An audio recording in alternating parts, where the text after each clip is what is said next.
La cortina de lino se abrió de golpe. Alejandro Vega salió con su chaqueta de cocinero, oliendo todavía a 9 horas frente a la parrilla. Esa noche de primavera trabajaba en la fiesta de compromiso más exclusiva de Madrid. Una mansión en La Moraleja, con jardines iluminados por cientos de velas, cuarteto de jazz y champán francés moviéndose entre los invitados en bandejas de plata. Entonces la vio. Elena Casado, vestida de seda blanca, con la mano apoyada en el brazo de Rodrigo Montoya, el empresario inmobiliario más joven de la capital. El hombre cuyo padre había construido media ciudad y cuyo nombre aparecía cada semana en las páginas de economía del país. Alejandro caminó hacia ella. Antes de que pudiera abrir la boca, Elena se rió. Una risa alta, calculada, diseñada para que todos los invitados del jardín la escucharan. Señaló a Alejandro con una sonrisa fría y dijo en voz bien alta que ese hombre iba a pasarse toda la vida entre fogones. Que algunos nacen para servir y otros para ser servidos. Nadie en aquel jardín sabía que el chef al que acababa de humillar era más rico que todos ellos juntos. 3 semanas antes de esa fiesta de compromiso, Alejandro Vega abría su pequeño restaurante de cocina tradicional en el barrio de Lavapiés exactamente igual que lo había hecho cada mañana durante los últimos 7 años. Giraba la llave, encendía las luces del local, y volvía a la cocina para empezar el cocido antes de que llegara el primer cliente. El restaurante se llamaba Vega. El letrero de fuera estaba descolorido. Las sillas eran de madera vieja, y el olor que vivía dentro de las paredes era más antiguo que el propio contrato de alquiler. Tenía 34 años y cocinaba todo él solo. Carmen Ruiz, que llevaba 5 años en la barra, lo llamaba Alejandro a la cara y jefe solo cuando venían los periodistas de las revistas gastronómicas locales. Cada vez venían menos. Madrid estaba cambiando. El dinero nuevo del norte de la ciudad prefería los menús de degustación y las cocteleras de diseño. Un hombre con el delantal manchado de grasa sacando un cocido de una olla de hierro ya no quedaba bien en Instagram. A Alejandro no le importaba. Había construido ese lugar después de que su mujer muriera, y la cocina había sido la única habitación de su vida que no se sentía vacía. Trabajaba 12 horas al día, 6 días a la semana. Los domingos conducía hasta una granja al sur de la ciudad para recoger lo que hubiera fresco. Pagaba sus facturas. Pagaba a Carmen. Había dejado de querer más hacía años. Lo que sí tenía, en cambio, desde hacía casi una década, era a Elena Casado. Se habían conocido en un curso nocturno de una escuela de negocios en 2015.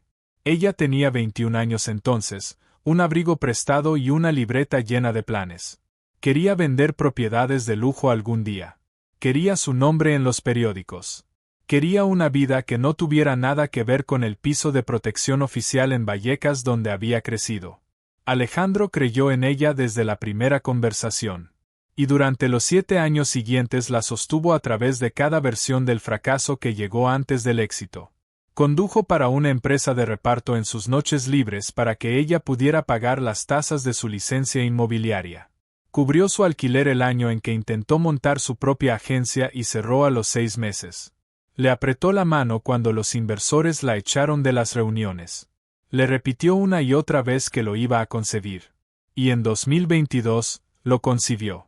Casado Propiedades firmó su primera operación de 8 cifras y su foto salió en el suplemento económico de El Mundo. Ese fue el año en que Elena dejó de contestar sus llamadas por las noches. Las cenas se fueron retrasando. Las cancelaciones empezaron. Y en la primavera de ese año, había dejado de volver a casa del todo. Alejandro se decía a sí mismo que estaba ocupada. Se decía muchas cosas que ya no se creía. El encargo llegó a través de su línea de catering un martes. Una coordinadora de una empresa de eventos privados quería una estación de cocina tradicional española para una fiesta de compromiso en una mansión de La Moraleja. 200 invitados, tarifa alta, sin preguntas. La coordinadora no dijo de quién era el compromiso. Y Alejandro no preguntó. Necesitaba el dinero. Pasó 4 días preparando el menú, condujo hasta Toledo para conseguir el cordero él mismo, y afiló sus propios cuchillos la noche anterior. La noche de la fiesta, cargó la furgoneta solo, cruzó la ciudad, y montó su puesto detrás de una fila de cortinas de lino en el jardín de la mansión. La finca parecía el escenario de una película. Cuerdas de bombillas cálidas colgaban entre los pinos. Un cuarteto de jazz tocaba junto a la fuente. El champán circulaba entre la multitud en bandejas de plata. Alejandro trabajó la parrilla durante 9 horas y no vio a los invitados en ningún momento. Olía su perfume cuando cambiaba el viento y escuchaba cómo sus risas subían y bajaban, pero las cortinas lo mantenían fuera de la vista. Ese era el trato. La comida era elegante. El chef era invisible. Alrededor de las 11, la coordinadora apartó la cortina y le pidió que saliera a recibir el agradecimiento del anfitrión. Alejandro se limpió las manos en un trapo limpio, se quitó el delantal y cruzó al jardín. Vio a Elena primero. Estaba junto a la fuente con un vestido de seda blanca, una copa de champán en la mano izquierda, y la derecha apoyada en el brazo de un hombre alto y rubio con un traje azul marino a medida. Alejandro reconoció al hombre de las portadas de las revistas. Rodrigo Montoya, 36 años, el socio principal más joven del Grupo Montoya, la segunda inmobiliaria más grande del país, el hombre cuyo padre era dueño de media ciudad. Alejandro se detuvo. Podía sentir el calor que le subía a la cara. Llevaba 9 semanas sin ver a Elena. Ella le había dicho que viajaba por trabajo. Le había dicho que necesitaban tiempo para pensar. Ella lo vio ahora, y por un segundo su sonrisa no cambió. Luego sí cambió. Se volvió más pequeña y más dura. Y la mujer que una vez había llorado en su coche la noche en que su primera agencia cerró había desaparecido por completo de sus ojos. La coordinadora, que no entendía lo que estaba ocurriendo, llevó a Alejandro hacia adelante y lo presentó como el chef de la velada. Hubo un aplauso educado. Rodrigo Montoya le tendió la mano con un apretón firme y un contacto visual breve, y le agradeció el trabajo. Alejandro estrechó la mano sin mirarla. Estaba mirando a Elena. La pregunta le había estado sentada en la boca desde que cruzó la cortina y ya no podía retenerla más. «¿Prometida?», preguntó. El jardín se fue callando por partes. Los invitados más cercanos giraron primero. La sonrisa de Elena se congeló y luego se afiló. «Alejandro», dijo en voz baja y tensa, «este no es el momento». Él no levantó la voz. Simplemente no se movió. Elena dejó su copa en el borde de la fuente y enderezó la espalda de la misma manera en que lo hacía antes de entrar a una reunión que esperaba perder. Solo que esta vez no iba a perder a nadie. Dijo en voz alta, alta como para que el cuarteto de jazz dejara de tocar por sí solo, que lo sentía por la interrupción. Que ese era Alejandro Vega. Que tenía un restaurantito en Lavapiés. Que se conocían de hace mucho tiempo. Algunos invitados rieron con incomodidad. Rodrigo Montoya no rió. Estaba mirando a Alejandro y su cara se había quedado muy quieta. No nos conocíamos solo de hace mucho tiempo, Elena, dijo Alejandro. Su voz era tranquila y uniforme, y llegó más lejos que la de ella. Estuvimos juntos casi 10 años. Las risas murieron. Elena ladeó la cabeza, con los ojos muy brillantes. Éramos amigos, dijo, hace mucho tiempo, antes de que yo creciera. Miró alrededor del jardín con todas las cámaras y el champán y las bombillas cálidas entre los pinos, y su sonrisa se convirtió en algo que Alejandro nunca le había visto antes. Eres muy buena persona, Alejandro, pero seamos honestos delante de todos. Tú eres un hombre que va a pasarse toda la vida entre fogones. Yo no. Nunca lo fui. Nadie en el jardín habló. Alejandro la miró durante un momento largo, luego asintió una vez, muy levemente, de la manera en que un hombre asiente cuando está guardando algo dentro de sí mismo para más tarde. Se dio la vuelta y cruzó de vuelta las cortinas hacia su puesto. Se quitó el segundo delantal y lo dobló. Le dijo a Carmen que terminara de recoger sin él. Subió a la furgoneta y condujo a casa. Era casi la 1 de la madrugada cuando llegó. La luz del porche estaba en el temporizador. La cocina olía al café que había olvidado limpiar esa mañana. Se sentó en la mesa sin encender la luz del techo, miró la pared, y no lloró. Había gastado esa parte de sí mismo en algún punto de la autovía de vuelta. La llamada llegó a la 1:17. El número era de Barcelona. El hombre al otro lado se identificó como el abogado del patrimonio de Martín Vega. Alejandro tardó un momento en reconocer el nombre. Martín Vega era una cara de una sola Navidad en 1996. Un hombre alto y callado que le había regalado una navaja y había desaparecido dentro de un coche negro antes de la cena. Martín era el hermano mayor de su padre. Había cortado lazos con la familia después de una pelea cuyos detalles nadie le explicó nunca. Se había ido al norte y se había convertido, en los huecos que dejó el silencio, en una especie de leyenda. El abogado habló con cuidado. Dijo que Martín Vega había fallecido 3 días antes a causa de una larga enfermedad y que Martín había nombrado a su sobrino Alejandro Vega de Madrid como único heredero de su patrimonio. Alejandro cerró los ojos.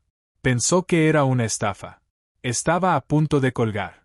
Entonces el abogado dijo la cifra.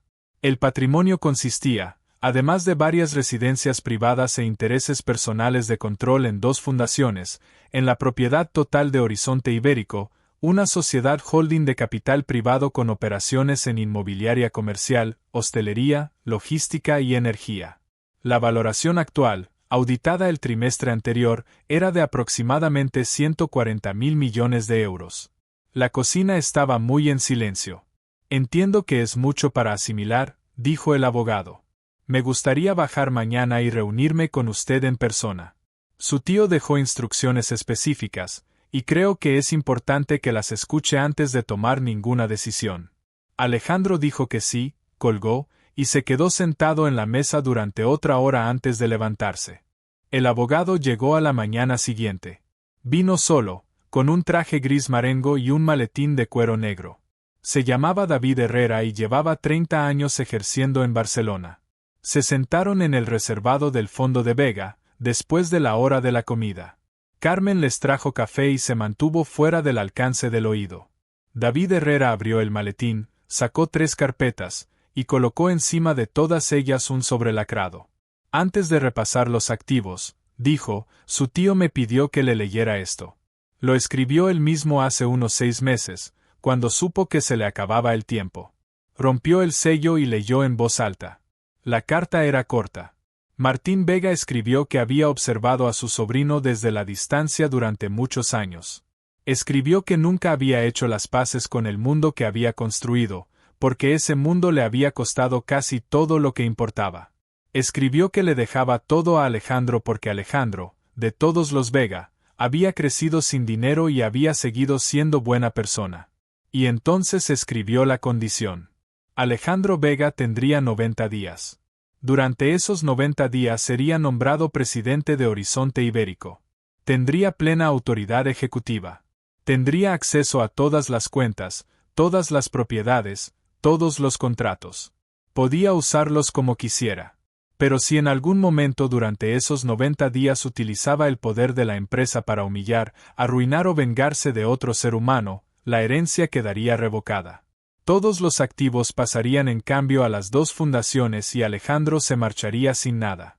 El juicio lo haría David Herrera actuando como ejecutor testamentario, basándose en la conducta y no en los resultados. La carta era específica en este punto. A Martín Vega no le importaba si Alejandro construía, vendía o fusionaba. Le importaba si el chico que había sido bueno cuando era pobre seguía siendo bueno cuando fuera rico. David Herrera dobló la carta y miró a Alejandro por encima de la mesa. No tiene que decidirlo esta noche, dijo. Pero el reloj empieza en el momento en que firme. Alejandro miró sus manos. Los nudillos todavía los tenía enrojecidos de la parrilla de la noche anterior. Pensó en la cara de Elena en el jardín, en cómo su sonrisa se había vuelto pequeña y dura. Pensó en las risas que habían empezado y luego se habían detenido. Pensó en 140.000 millones de euros y en lo que un hombre podría hacer en 90 días con ese peso en las manos. Dejó el contrato a un lado y le dijo a David que se reuniría con él en el hotel a la mañana siguiente para firmar. El reloj empezó un miércoles por la mañana a finales de abril. Alejandro firmó los documentos en la suite de David Herrera en el Hotel Villa Magna de Madrid. Y cuando volvió al ascensor, era el presidente de una empresa con 40.000 empleados en 3 continentes. David le entregó un teléfono negro y un sobre sin marcar con los códigos de acceso. Le dijo que el avión de la empresa esperaba en el aeropuerto de Cuatro Vientos. Le dijo que la primera reunión del consejo sería a la mañana siguiente. Y después de eso, Alejandro estaba solo. El contador de los 90 días sería silencioso. David observaría. Alejandro fue a casa primero.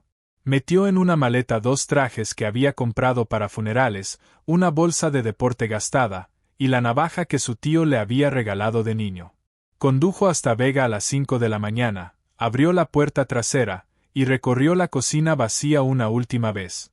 Carmen llegó a las 6 y lo encontró sentado en la barra con un traje puesto.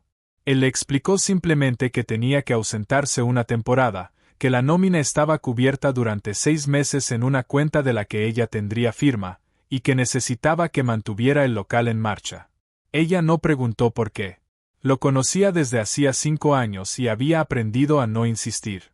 La sede de Horizonte Ibérico no estaba en Madrid. La empresa estaba constituida en Luxemburgo, con sede en una torre de cristal en el centro de Barcelona, y operaba en silencio por toda Europa. Alejandro aterrizó esa tarde en el aeropuerto de El Prat. Un coche lo llevó a la ciudad.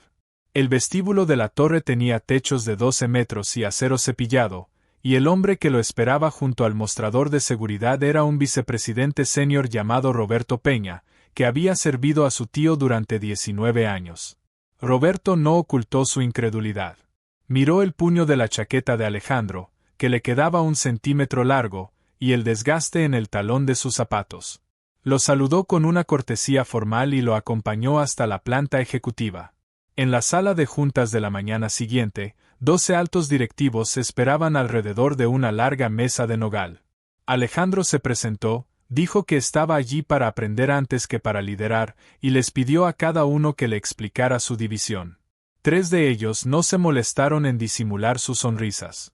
Uno de ellos, un director regional llamado Carlos Bretón, abrió el portátil y contestó correos durante la mitad de la reunión. Alejandro hizo al final de cada presentación el tipo de pregunta que hace un hombre que ha llevado un pequeño negocio durante 7 años. Quería saber en qué gastaba cada división en personal, cómo eran sus márgenes por trimestre, donde perdía dinero que no debería haber perdido. Las preguntas no eran sofisticadas. Eran específicas. Varios de los directivos que habían pasado la última década protegiéndose con jerga empresarial se encontraron respondiendo con más claridad de la que les resultaba cómoda. Carlos Bretón no levantó la vista del portátil hasta la 3ª hora, cuando Alejandro le hizo una pregunta que no pudo esquivar. Respondió mal. No volvió a abrir el portátil. Al final de la primera semana, 2 directores de división habían filtrado discretamente a periodistas económicos que el nuevo presidente era, en palabras de una fuente anónima, un cocinero de barrio de Madrid que no sabría leer un balance ni aunque se lo imprimieran en una carta de menú.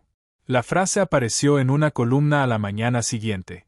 Alejandro la leyó en el asiento trasero de un coche de camino a cerrar una operación en Bilbao. No respondió.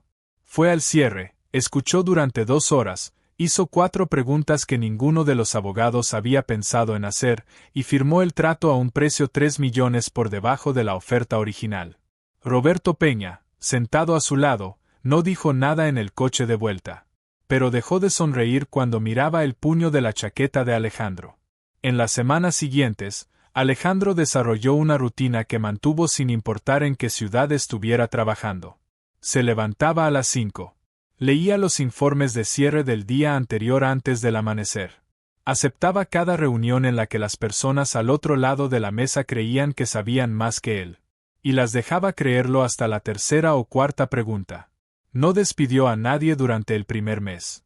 No ascendió a nadie. Escuchó. Roberto Peña, que había visto pasar a 2 presidentes interinos antes que Alejandro, empezó a tomar notas en las reuniones que él dirigía. No lo había hecho con nadie desde Martín. Mientras tanto, en Madrid, Elena Casado y Rodrigo Montoya estaban en todas partes. Sus caras aparecieron en la portada del número de mayo de la revista Código Único bajo el titular La Nueva Aristocracia.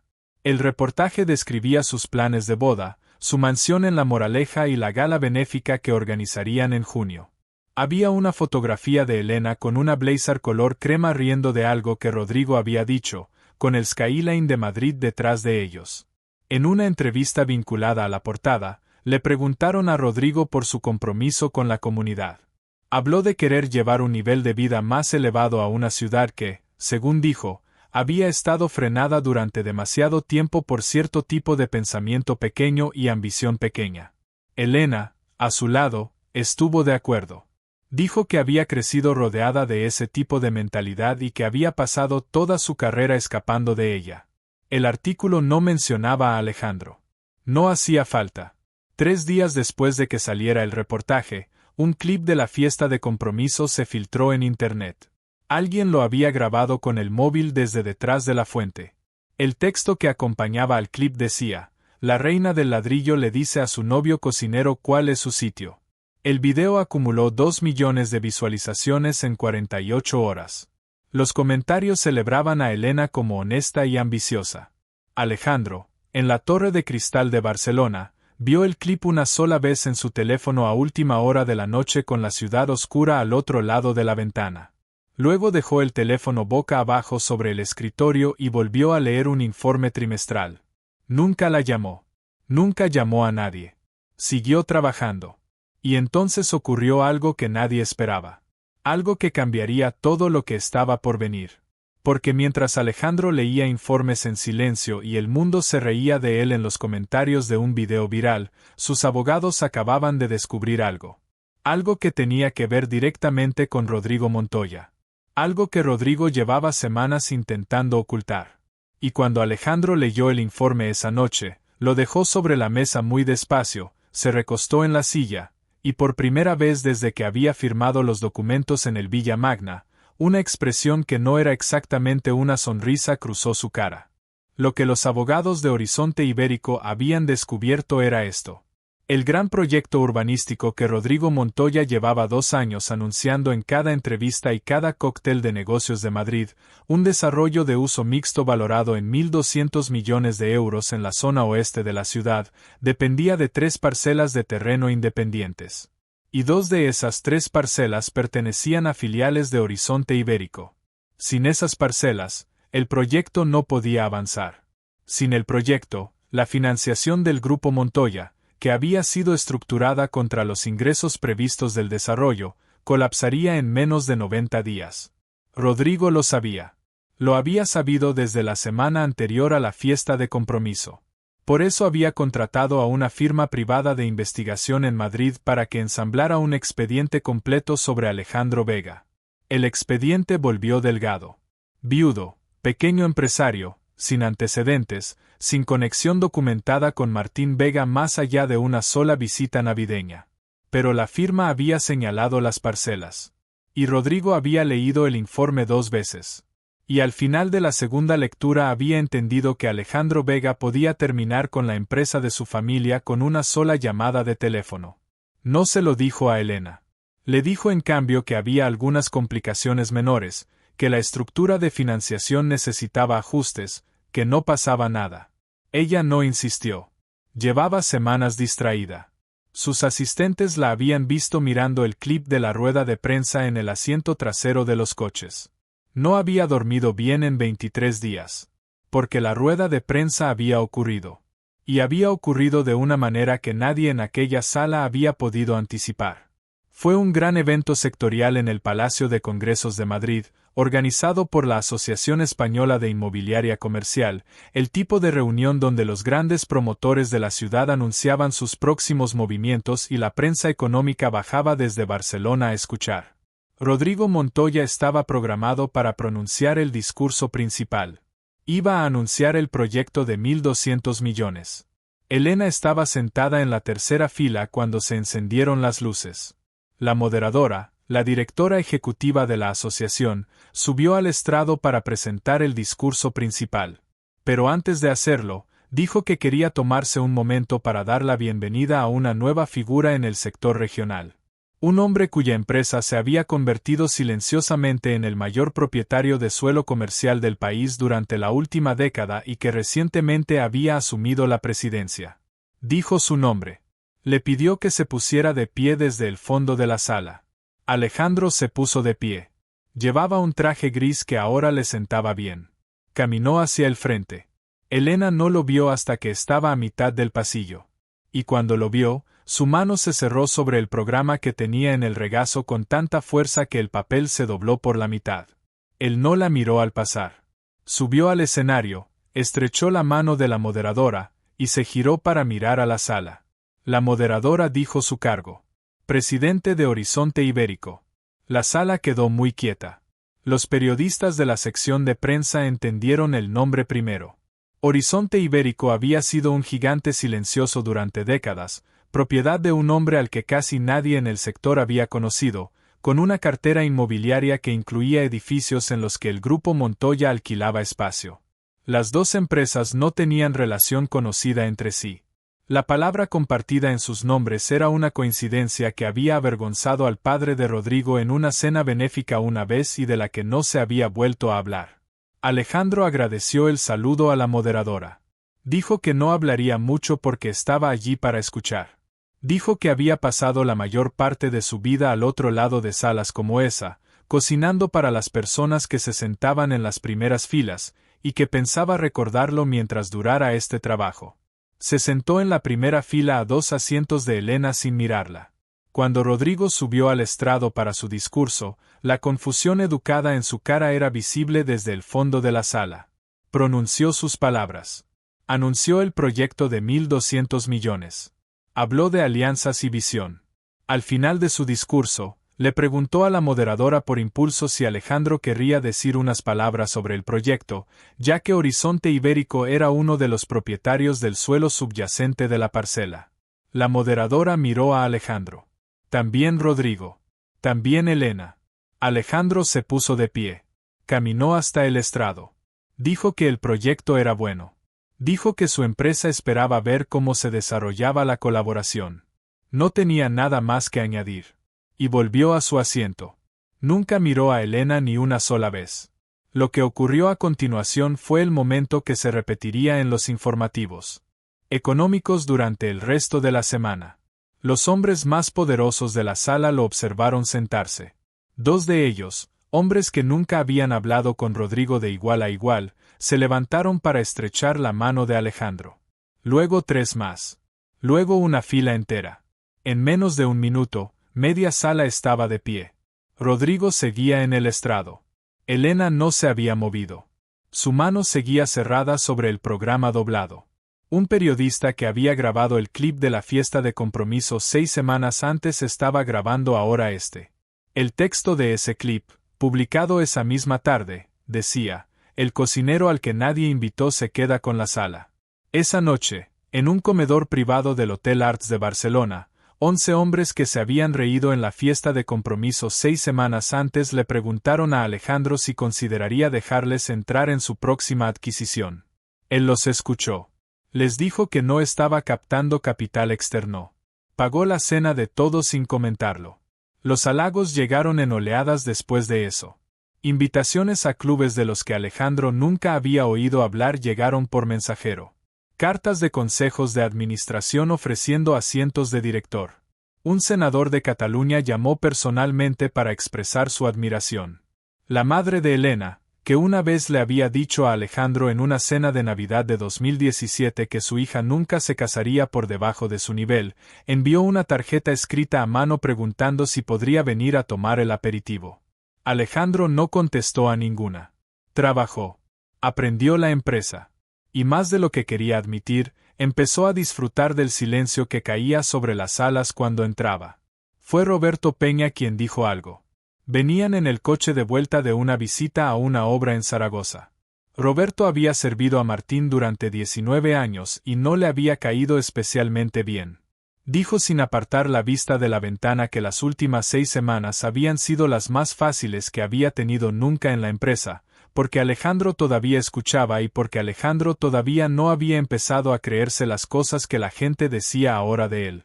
Dijo que el día en que empezara a creérselas perdería la empresa más rápido de lo que la había heredado. Alejandro no dijo nada.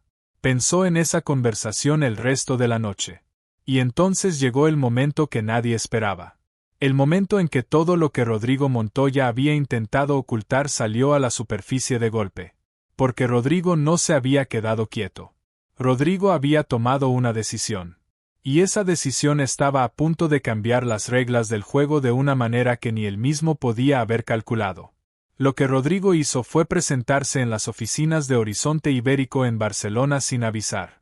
Llegó un martes por la mañana con un abogado y una contraoferta. Quería comprar las dos parcelas. Las quería a precio de mercado actual, que era considerablemente más alto que la valoración de 3 años atrás. Estaba dispuesto a pagar una prima del 15%. Estaba dispuesto a firmar esa misma semana. Le transmitieron el mensaje a Alejandro mientras estaba en una reunión en el piso de abajo. Alejandro leyó la nota. La dobló. Se la guardó en el bolsillo de la chaqueta. Terminó su reunión. Subió a la planta ejecutiva 40 minutos después. Rodrigo estaba sentado en la sala de espera con el abogado a su lado y la carpeta sobre las rodillas. Cuando Alejandro entró, Rodrigo se puso de pie.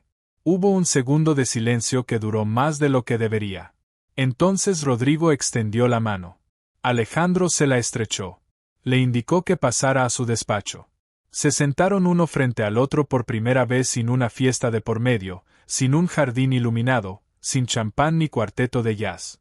Solo una mesa, 2 sillas, y el peso de todo lo que ambos sabían pero ninguno había dicho todavía en voz alta. Rodrigo abrió la carpeta y empujó la oferta sobre la mesa. Alejandro la miró sin tocarla. Luego miró a Rodrigo.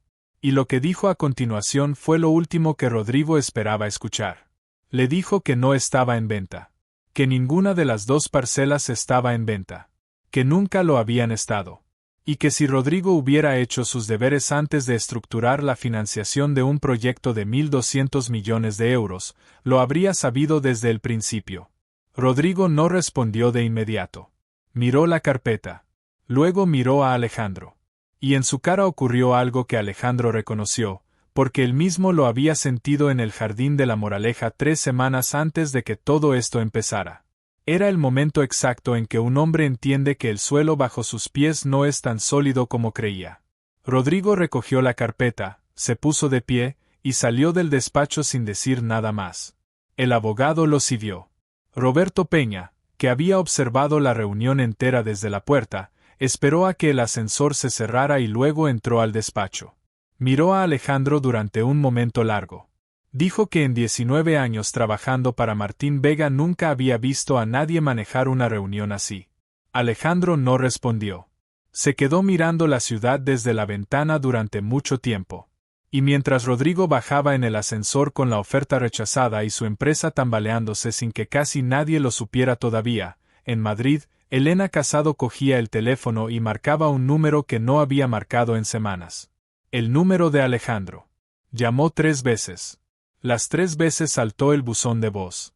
Dejó el teléfono sobre la cama, se quedó mirando el techo, y por primera vez desde la noche de la fiesta de compromiso, algo parecido al miedo cruzó su cara.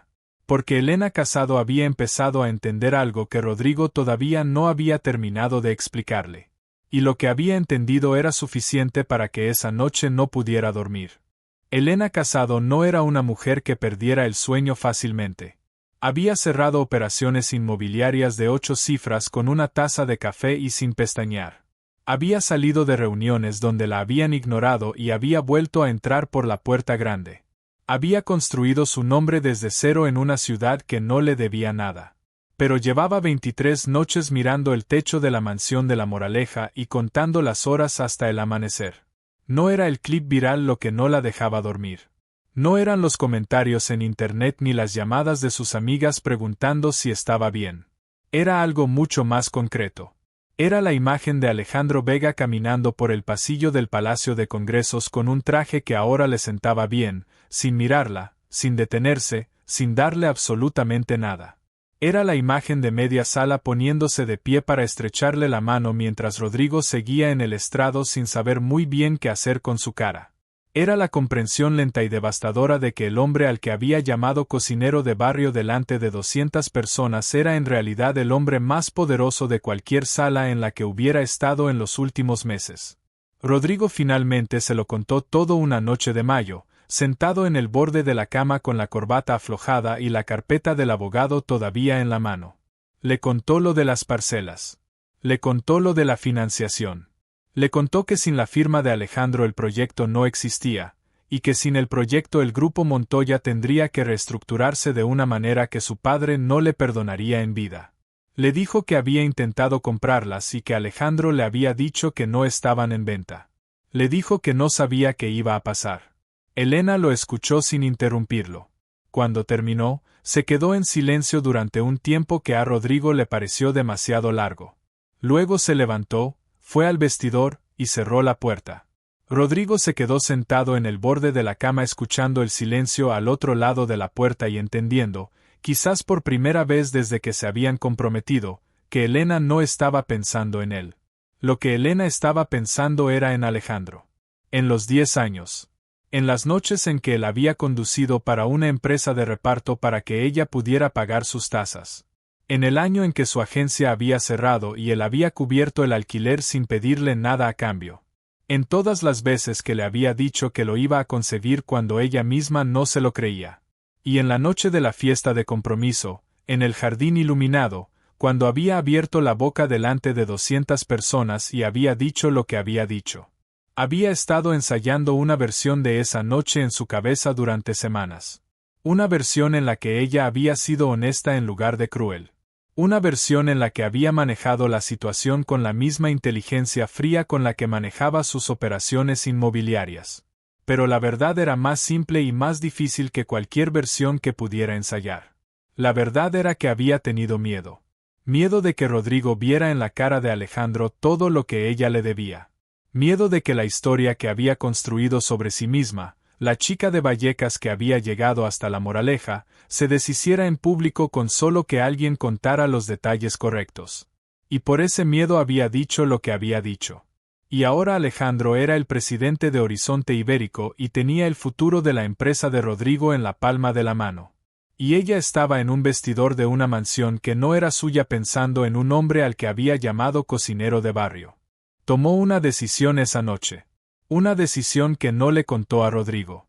Que no le contó a nadie. Se fue a dormir, o intentó hacerlo, y a la mañana siguiente actuó con normalidad. Desayunó. Revisó los contratos que tenía pendientes. Contestó los correos. Y 3 días después, cuando Rodrigo estaba en Bilbao en una reunión con sus abogados intentando encontrar una solución alternativa que no existía, Elena Casado pidió un coche, fue al aeropuerto de Barajas, y tomó un vuelo a Barcelona. No llamó antes. Dio su nombre en el mostrador de seguridad del vestíbulo de la torre y pidió ver al presidente. La recepcionista de la planta ejecutiva le dijo a Alejandro que una señorita Casado estaba abajo. Alejandro se quedó sentado en su escritorio durante un tiempo largo antes de decirle a la recepcionista que la hiciera subir. Ella entró en su despacho con un abrigo negro y el pelo suelto, sin anillo en el dedo. Se quedó de pie en el centro de la habitación y lo miró desde el otro lado del escritorio. Le dijo que había estado equivocada. Le dijo que había tenido miedo y que el miedo la había hecho cruel y que había pasado cada día desde la fiesta de compromiso intentando olvidar lo que le había dicho en aquel jardín. La voz se le quebró cuando añadió que sabía que la empresa de Rodrigo estaba en problemas. Que sabía que Alejandro tenía el poder de salvarla o de hundirla. Y que no había venido a pedirle que la salvara. Había venido a pedirle que volviera con ella. La sala quedó completamente en silencio. Alejandro la miró desde el otro lado del escritorio y sintió por primera vez desde que había firmado los documentos en el Villa Magna el peso completo de lo que se había convertido. Podía destruirlos. Podía salvarlos. Podía hacer cualquiera de las dos cosas. Y Elena se diría a sí misma el resto de su vida que había hecho bien en venir a ese despacho. Pero entonces ocurrió algo que Elena no había calculado. Algo que demostró que, a pesar de todos sus años leyendo personas y cerrando tratos, todavía había una cosa que no había aprendido a leer correctamente. Alejandro abrió el cajón del escritorio. Sacó un sobre. Lo deslizó sobre la mesa hacia ella sin decir nada. Elena lo miró. Luego lo cogió. Lo abrió despacio. Dentro había una sola hoja de papel. Era una copia de una transferencia bancaria. Fechada 3 semanas después de la noche de la fiesta de compromiso. Por un importe de 400.000 euros. A nombre de Casado Propiedades. Con una nota en el campo de referencia que decía únicamente, deuda saldada. Elena levantó la vista del papel y lo miró. No entendía. Alejandro le explicó en voz tranquila que cuando había revisado las cuentas de Horizonte Ibérico durante las primeras semanas había encontrado algo que sus abogados habían pasado por alto durante años. Una operación inmobiliaria de 2019 en la que Casado Propiedades había actuado como intermediaria para una filial de Horizonte Ibérico. Una comisión que nunca había sido pagada correctamente por un error administrativo que nadie había corregido. Le dijo que había ordenado que se pagara con los intereses correspondientes. Le dijo que no lo había hecho por ella. Lo había hecho porque era lo correcto. Elena sostuvo el papel con las dos manos y no dijo nada durante un tiempo que pareció muy largo. Luego dejó el papel sobre el escritorio muy despacio. Y cuando habló, su voz sonó diferente a como había sonado cuando había entrado. Más pequeña. Más real. Le preguntó por qué. Porque había hecho eso. Porque no la había llamado. Porque no había respondido cuando ella había intentado llamarlo. Porque no había usado todo lo que tenía en la mano para hacerles exactamente lo que ellos le habían hecho a él. Alejandro la miró durante un momento largo. Luego miró por la ventana hacia la ciudad. Luego volvió a mirarla a ella. Y le dijo que necesitaba 24 horas para pensar. Que le daría una respuesta al día siguiente. Ella asintió. Se levantó. Recogió el abrigo. Y caminó hacia la puerta. Pero justo antes de abrir la puerta se detuvo. Sin girarse, en voz muy baja, le dijo que lo sentía. No de la manera en que había dicho otras cosas en su vida, calculando el efecto de las palabras antes de pronunciarlas. Lo dijo de la única manera en que se puede decir algo que se lleva demasiado tiempo sin decir. Luego abrió la puerta y salió. Alejandro se quedó solo en el despacho hasta que la ciudad al otro lado de la ventana se fue oscureciendo. Pensó en la cara de Elena cuando había abierto el sobre. Pensó en cómo no había preguntado cómo estaba él, ni dónde había estado, ni qué habían hecho con él los últimos 73 días. Pensó en Rodrigo, que había anunciado un proyecto que no podía terminar sin su firma. Y pensó en Martín Vega, que lo había observado desde la distancia durante muchos años antes de decidir que sería él quien heredara el peso. Abrió el cajón del escritorio una vez más. Sacó la carta de su tío. El papel se había ablandado a lo largo de los pliegues de tanto llevarlo en el bolsillo de la chaqueta. Leyó la parte sobre seguir siendo bueno cuando fuera rico. Y luego leyó la parte sobre cómo Martín nunca había hecho las paces con el mundo que había construido. Y entendió por primera vez lo que su tío había querido decir con esa frase. Martín había construido la empresa. La empresa había construido a alguien a quien Martín ya no reconocía en el espejo. La carta no era un testamento. Era una advertencia. A las 7 de la mañana siguiente llamó a David Herrera. Le dijo que la reunión que decidiría todo ocurriría el lunes siguiente en la oficina regional de Horizonte Ibérico en Madrid. Le pidió que estuviera presente. David dijo que ya había planeado estarlo. El reloj de los 90 días estaba a punto de llegar a su fin.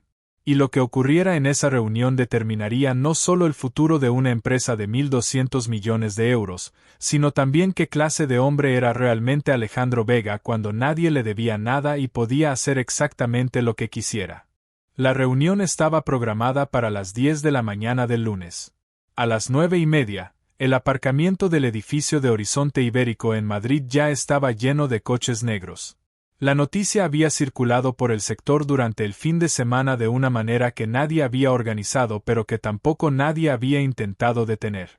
Rodrigo Montoya había informado discretamente a su consejo de que una sola contraparte tenía el futuro del proyecto en sus manos. No había mencionado el nombre de Alejandro. No había hecho falta.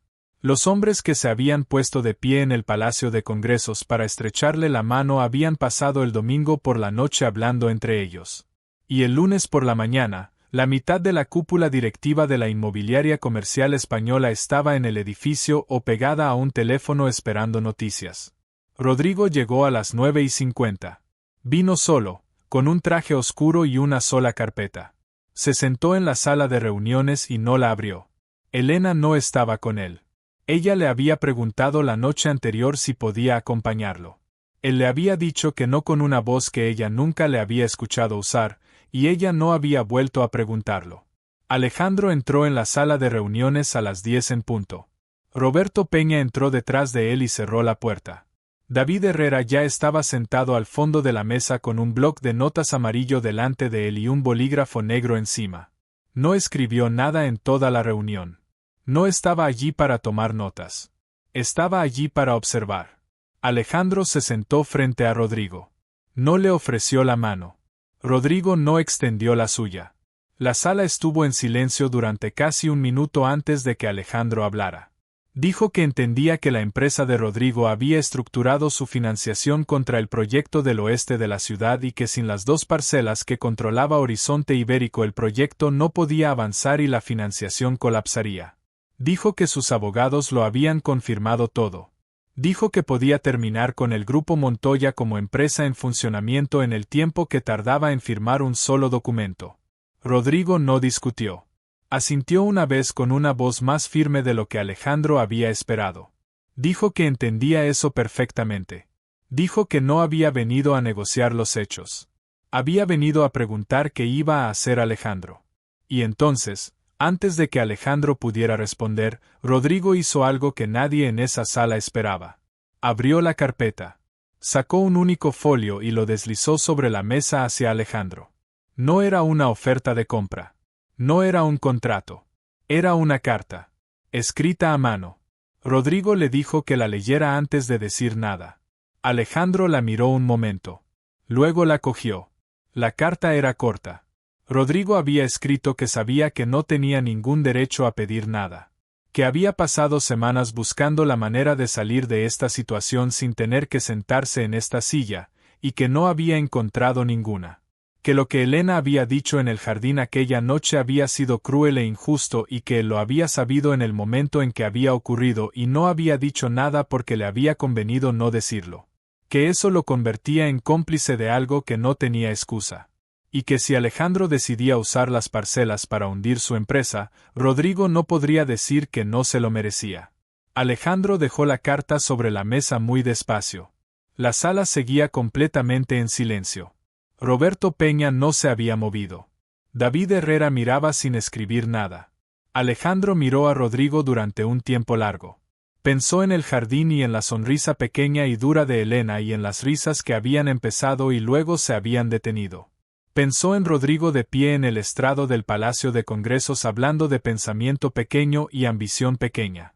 Pensó en 140.000 millones de euros y en lo fácil que sería hacer que este hombre entendiera en los próximos 30 segundos exactamente lo que se sentía al estar al otro lado de las cortinas. Y luego pensó en Martín Vega. En Roberto Peña en el coche de vuelta de Zaragoza. En el hombre que había sido en la cocina de Lavapiés antes de que todo esto empezara. Y tomó su decisión. Le dijo a Rodrigo que iba a ceder las parcelas al precio al que habían sido valoradas 3 años atrás, antes de que el mercado hubiera subido. Una transferencia limpia, sin condiciones, sin palancas. Dijo que Horizonte Ibérico haría el trato porque era bueno para la ciudad y porque la ciudad necesitaba la vivienda y los empleos que el proyecto generaría. Dijo que no lo hacía como un favor a Rodrigo. Lo hacía por razones que no tenían absolutamente nada que ver con Rodrigo. Y luego le dijo que después de que se cerrara la transferencia, Horizonte Ibérico no volvería a hacer negocios con el Grupo Montoya mientras Rodrigo lo dirigiera. No lo dijo como una amenaza.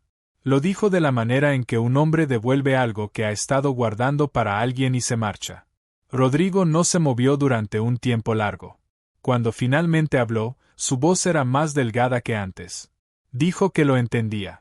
Dijo que él habría hecho algo peor si las posiciones hubieran sido las contrarias. Le dijo a Alejandro que lo sentía, y lo dijo de la manera en que un hombre lo dice cuando todavía no sabe del todo cuánto lo siente.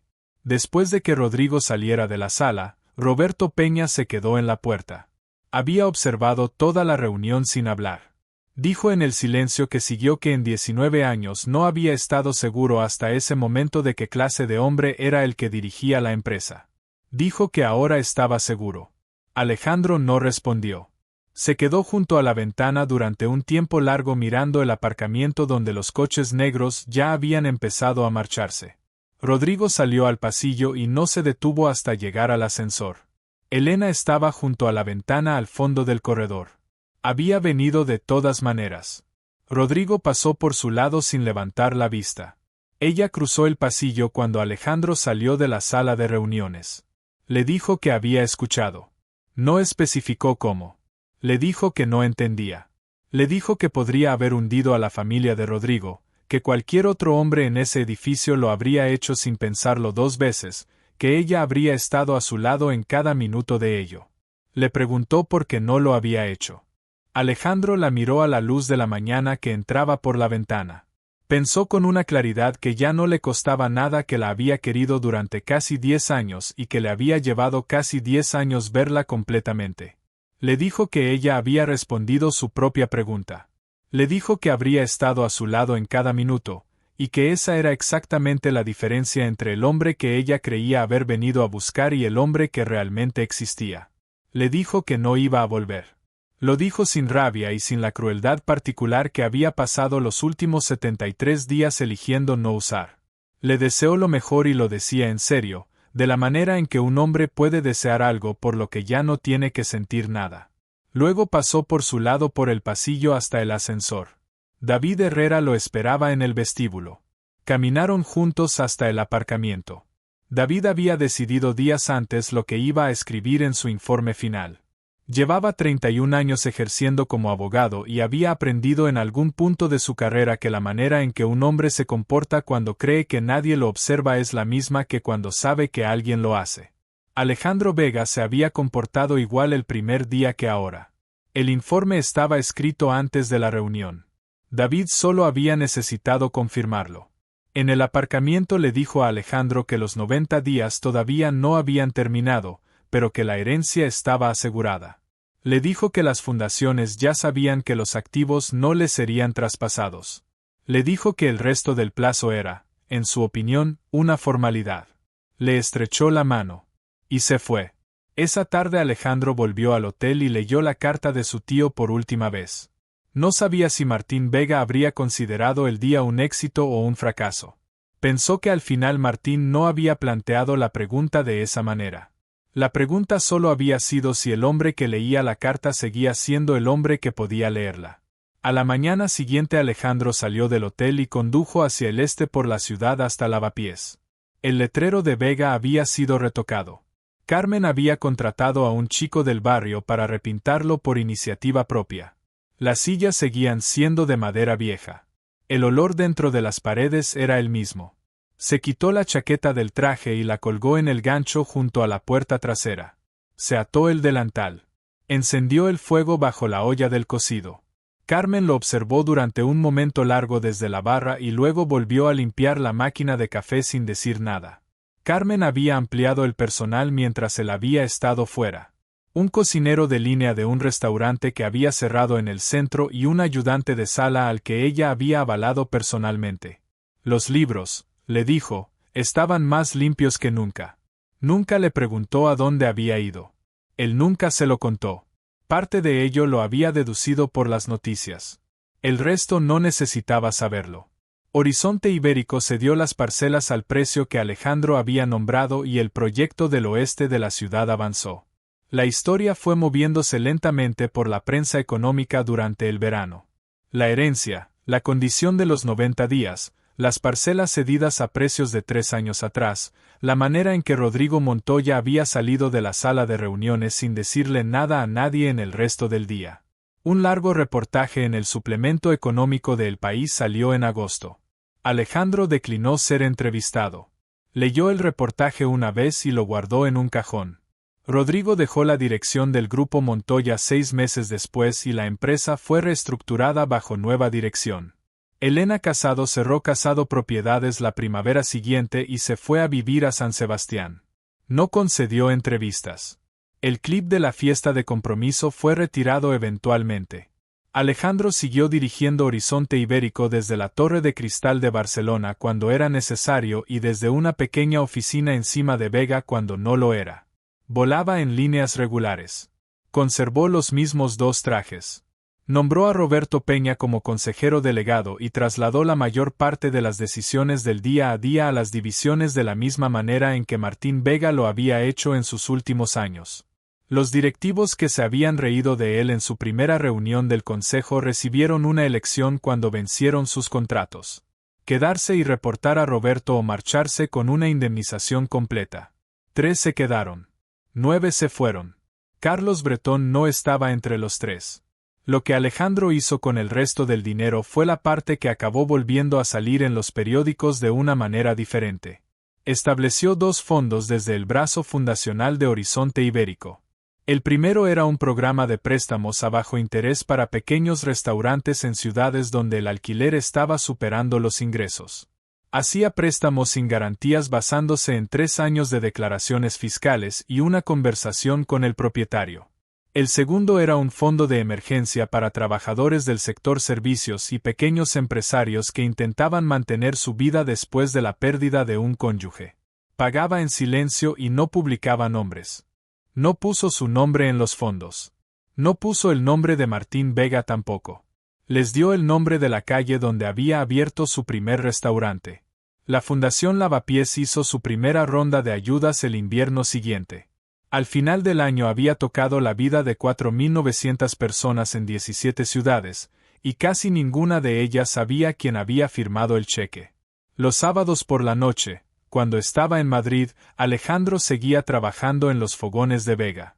Llevaba el mismo delantal manchado. Sacaba el cocido de la olla de hierro a la misma hora de siempre. La cola en la puerta la mayoría de los sábados llegaba hasta la mitad de la calle. No aceptaba reservas. Atendía a todo el mundo por orden de llegada. Un periodista del suplemento económico de El Mundo bajó una vez durante el segundo año y le preguntó fuera de micrófono si alguna vez pensaba en Elena Casado. Alejandro dijo que no. Le dijo al periodista que el hombre con el que ella había hablado en el jardín aquella noche no había sido él. Y que el hombre al que ella había ido a ver a Barcelona el día 73 tampoco había sido él. Ya no estaba enfadado por ello. Solo lo lamentaba a veces por los dos. Los periodistas que venían a escribir sobre él en los años posteriores a que saliera la historia escribían casi todos lo mismo. Que el hombre más rico de Madrid era el que nadie reconocía en su propia cocina. Que un hombre no se mide por lo que puede quitarle a quienes le quitaron a él. Se mide por lo que se niega a tomar cuando por fin tiene el poder de tomarlo todo.